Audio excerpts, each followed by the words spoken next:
नागपूरमधील पावसाच्या संदर्भातले महत्त्वाचे अपडेट आता पाहूयात। नागपूरमध्ये विजांच्या कडकडाटासह जोरदार पाऊस कोसळतोय। जोरदार पावसामुळे घरांमध्ये पाणी शिरल्याचं सध्या पाहायला मिळतंय। घरामध्ये पाणी शिरल्याने नागरिकांना अडचणींचा सामना करावा लागतोय। जोरदार पावसामुळे जिल्ह्यातील शाळांना देखील आता सुट्टी जाहीर करण्यात आली।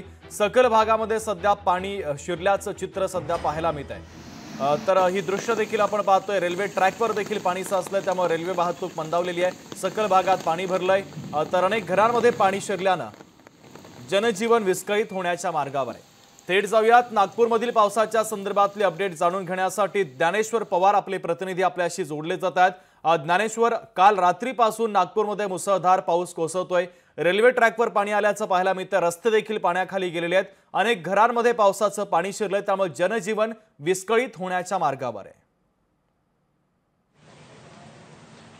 अगदी शुभम, हवामान विभागाने अगोदरच सतर्कतेचा इशारा दिला होता आणि त्याचबरोबर जिल्हा प्रशासनाकडून देखील नागरिकांना जे आहे ते सतर्क राहण्याचं आवाहन केलं होतं। त्याच अनुषंगाने आज रात्री उशिरापासून जे आहे ते नागपूर शहरात पाणी पडण्यास सुरुवात झाली आणि त्यानंतर नागपूरच्या सकल भागात जे आहे ते पाणीच पाणी असं दृश्य एकंदरीत पाहायला मिळते। मी सध्या जे आहे ते नागपूर वर्धा रोडवर आहे। हा मुख्य रस्ता आहे आणि या मुख्य रस्त्यावर पाहू शकतो कशा पद्धतीने पाण्याचा जो थर जो आहे तो पाहायला मिळतो। एकूणच या रस्त्याला तलावाचं स्वरूप या ठिकाणी आलेलं आहे आणि नागपूरच्या मानेवाडा परिसर असेल, ओंकार नगर परिसर या सकल भागामध्ये आहे ते अक्षरशः घरामध्ये पाणी शिरलेलं आहे। त्यामुळे घरातील जे काही जीवनावश्यक साहित्य होतं ते साहित्य जे आहे ते अक्षरशः नासधूस या ठिकाणी झाले। त्यामुळे सर्वसामान्य नागरिकांचं जे आहे ते जनजीवन या ठिकाणी विस्कळीत झाले आणि छत्रपती स्क्वेअर ते हिंगणा जाणारा रस्ता जो आहे त्या रस्त्यावर देखील सकल रस्त्यावर पाणी साचल्यामुळे त्या ठिकाणची वाहतूक देखील त्यामध्ये बदल करण्यात आलेले। त्या रस्त्यावर जाणाऱ्या वाहनांना जे आहे ते बंद करण्यात आलेलं आहे आणि नागपूरचं नरेंद्रनगर ब्रिजमध्ये जर पाहिलं तर सकाळी जे आहे ते ट्रक अडकून पडला होता आणि मनीष नगरचं अंडर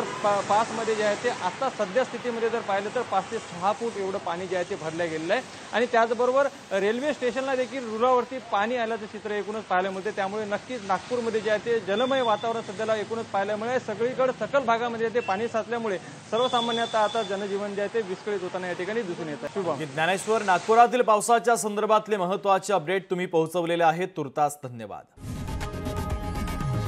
लोकशाही मराठी ऐका, पहा, जागरूक रहा।